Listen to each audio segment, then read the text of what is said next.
గుర్తొస్తూ ఉన్నది. ఎక్కడ మనస్సు భయరహితంగా తలెత్తి నిలబడగలదో, ఎక్కడ జ్ఞానం స్వతంత్రమో, ఎక్కడ విశాల విశ్వం ఇరుకు గోడలతో ముక్కలైపోదో, ఎక్కడ మాటలు సత్యపు లోతుల్లోంచి వస్తాయో, ఎక్కడ పరిపూర్ణత్వం కోసం అవిశ్రాంత అన్వేషణ కొనసాగుతుందో, ఎక్కడ సహేతుక స్వచ్ఛ ప్రవాహం చచ్చిన ఆచారాల ఇసుక ఏడాలలో ఇంకిపోదో, తండ్రి ఆ స్వేచ్ఛా సర్గంలోకి నా దేశాన్ని మేలుకొల్పు అంటాడు విశ్వకవి రవీంద్రనాథ్ ఠాగూర్.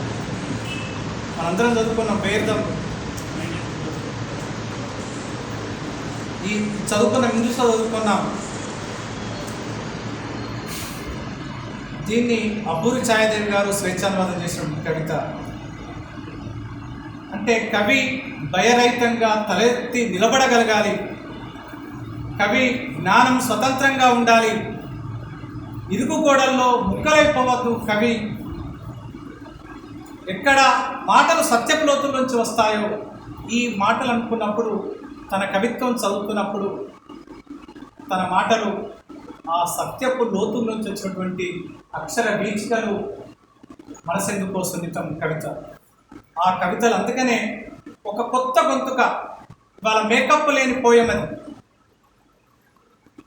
ఎలాంటి అలంకారాలు లేనటువంటి ఒక పోయం మనసెందుకో సున్నితం. అట్లాంటి పుస్తకాన్ని, ఒక మంచి పుస్తకాన్ని ఇవాళ మనం పరిచయం చేసుకుంటున్నందుకు తెలంగాణ రచయితల వేదిక గర్విస్తూ ఉన్నది. మనం కార్యక్రమంలో పోయే ముందు తప్పకుండా ఈ పుస్తకాన్ని ముఖ్య అతిథి జీవి శ్యాంప్రసాద్ లాల్ గారు తన చేతుల మీదుగా ఒకసారి పుస్తక ప్రదర్శన చేయాల్సిందిగా పుస్తకాన్ని సభకు